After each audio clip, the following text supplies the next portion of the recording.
নমস্কার বন্ধুরা, আমি শিখা চলে এলাম আজকে আবার একটি লং ভিডিও নিয়ে। আজকের ভিডিওতে শেয়ার করব আমি বোট নেক ব্লাউজের পেছনের ডিজাইন। তো এখানে কিভাবে আমি ডিজাইনটা বানাচ্ছি দেখুন। এখানে সুন্দর একটা ডিজাইন, কিন্তু এখানে এই ডিজাইনটা ট্রেন্ডিংয়ের মধ্যে চলছে। এখানে আমি দেখাচ্ছি, যে কোনো একটা সাইজ ধরে দেখাচ্ছি, আপনারা কিন্তু যে কোনো সাইজের জন্য কিন্তু এই ডিজাইনটা বানিয়ে ফেলতে পারবেন। একদম সহজভাবে দেখাবো। তো চলুন বন্ধুরা, ভিডিওটি আমি শুরু করছি। তো দেখুন বন্ধুরা, এখানে আমি 34 সাইজের জন্য দেখাবো। তো এখানে হাইট অনুযায়ী ঝুলের মাপটা নিয়ে নিতে হবে। তো আমার 14 ইঞ্চি আছে, 14 ইঞ্চির সাথে 1 ইঞ্চি প্লাস করে আমি এখানে 15 ইঞ্চি ঝুলের মাপটা নিয়ে নিয়েছি। তারপর আমাদের নিতে হবে শোল্ডারের মাপ। শোল্ডার আমাদের যা থাকবে তার অর্ধেক করে নিতে হবে। ফুল শোল্ডার আমাদের এখানে 14 ইঞ্চি আছে, তার অর্ধেক করলে হয় 7 ইঞ্চি।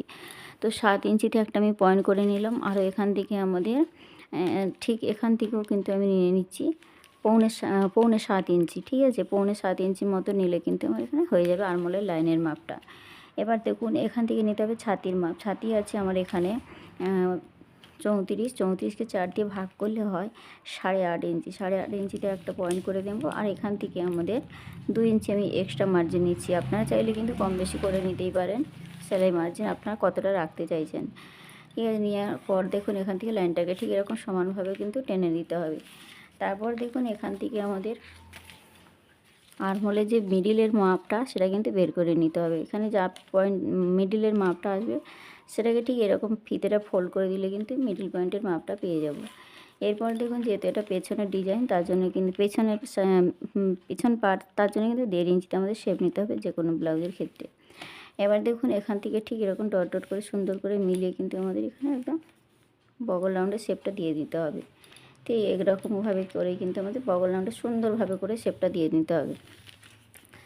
এরপর দেখুন এখান থেকে আমাদের যে বোট নেকের যে শেপটা হয় তার জন্য কিন্তু এখান থেকে আমি 34 সাইজের জন্য নিয়ে নিচ্ছি 3 ইঞ্চির মতো। ঠিক 3 ইঞ্চির মতো চওড়াটা নিয়ে নিলাম। এখান থেকে লম্বাটা আমি রাখছি 3.5 ইঞ্চি। ঠিক আছে, সেলাই মার্জিনে 1/2 ইঞ্চি আমাদের চলে যাবে, তার জন্য কিন্তু আমি এখান থেকে নিয়ে নিচ্ছি 3.5 ইঞ্চির মতো। ঠিক আছে, সেলাই পরে কিন্তু 3 ইঞ্চি হয়ে যাবে। ঠিক আপনারা কিন্তু এরকম কম বেশি করে নিতেই পারেন, কোনো রকম সমস্যা হবে না। এরপর দেখুন এখান থেকে 3 ইঞ্চি নেওয়ার পর এই দুটো লাইনকে ঠিক এরকম একটা বক্স বানিয়ে দেবো। এখানে বক্স বানিয়ে দিলে কিন্তু আমাদের উপরে যে আমাদের যে বোট নেকের শেপ সেটা আমাদের ঠিক এরকমভাবে রাউন্ড শেপটা দিয়ে দেবো। ঠিক আছে, এরপর দেখুন এখান থেকে আমরা কতটা ডিজাইন রাখতে চাইছি সেই বুঝে কিন্তু আমাদের নিতে হবে এখান থেকে মাপটা। তো এখানে আমি টোটাল মাপ নিচ্ছি এখান থেকে 10 ইঞ্চি। খুব একটা বেশি বড় করতে চাইছি না। তো আপনারা বড় করতে চাইলে কিন্তু বেশি করে নিতেই পারেন, কোনো রকম অসুবিধা নেই। কম বেশি আপনাদের কাছে যেটা ভালো লাগবে সেই রকমভাবে বা কাস্টমারের পছন্দ মতো কিন্তু আমাদের বানাতে হয়। তো এখানে যেহেতু ছোটো মতো বানাতে চাইছি, তার জন্য কিন্তু আমি 10 ইঞ্চির মতো নিয়ে নিচ্ছি। ঠিক আছে, 10.5 ইঞ্চিতে আমাদের কাটিংটা হবে। 1/2 ইঞ্চি আমি বেশি নিয়ে নিচ্ছি। তো যার যা মাপ থাকবে অবশ্যই করে 1/2 ইঞ্চি বেশি নিয়ে নেবেন, নাহলে কিন্তু সেলাই করলে ছোট হয়ে যাবে। ঠিক আছে, এবার দেখুন এখান থেকে আমি লাইনটা সমান করে টেনে রাখছি যাতে বুঝতে সুবিধা হয়। এই লাইনটা ঠিক এরকমভাবে লাইনটা টেনে দিলাম।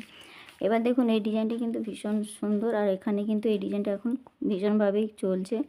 অনেকেই কিন্তু এই কাস্টমাররা কিন্তু এই ডিজাইনটা ভীষণ পছন্দ করছেন। ঠিক এরকমভাবে আপনারা কিন্তু কম বেশি করে নিতেই পারেন, ছোট বড় যে কোনো সাইজের জন্য। ঠিক এরকম একটুখানি বাইরের দিকে আসার পর দেখুন এরকমভাবে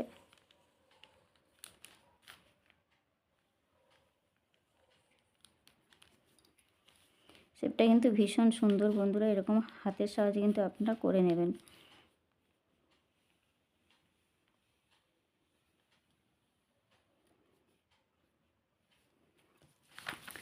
তো দেখুন বন্ধুরা, এই ডিজাইনটা ঠিক এরকমভাবে করে নিতে হবে। এরপর আমি যেমনটা ডিজাইন বানিয়েছি সেই বরাবর করে কিন্তু কাটিংটা করে নেব।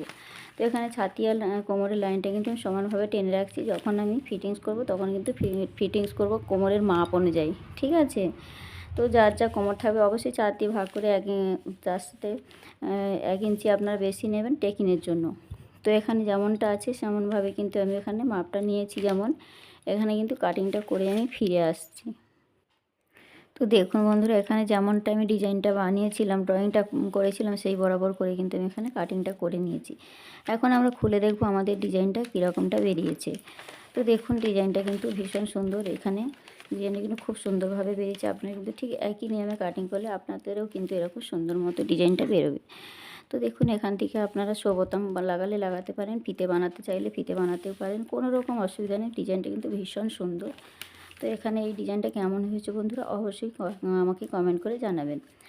তো আপনারা কোন টপিকের ভিডিও দেখতে চাইছেন সেটাও কিন্তু আমাকে জানাবেন। তো এখানে আমি ছোট সাইজের জন্য দেখিয়েছি 34 সাইজের জন্য, আপনারা কিন্তু যে কোনো সাইজের জন্য কিন্তু এই ডিজাইন ব্লাউজটা বানিয়ে ফেলতে পারবেন। তো এখানে ব্যাক পার্টটা কিন্তু আমি প্রিন্সেস কাটের উপরে রেখেছি। ব্যাক পার্টটাও কিন্তু প্রিন্সেস কাট ব্লাউজ, আপনারা 4 টেক্স যে কোনো ব্লাউজের কিন্তু এই ব্যাক পার্টের ডিজাইনটা বানাতে পারেন। 4 টেক্স 1 টেক্স যে কোনো ব্লাউজের কিন্তু ব্যাক সাইডে এই ডিজাইনটা আপনারা বানাতে পারেন। তো বন্ধুরা কেমন হয়েছে ভিডিওটি অবশ্যই কমেন্ট করে জানাবেন। ভিডিওটি আজকে এখানে রাখলাম, দেখা হচ্ছে নেক্সট কোনো ভিডিওর সাথে। সবাই ভালো থাকবেন, ধন্যবাদ।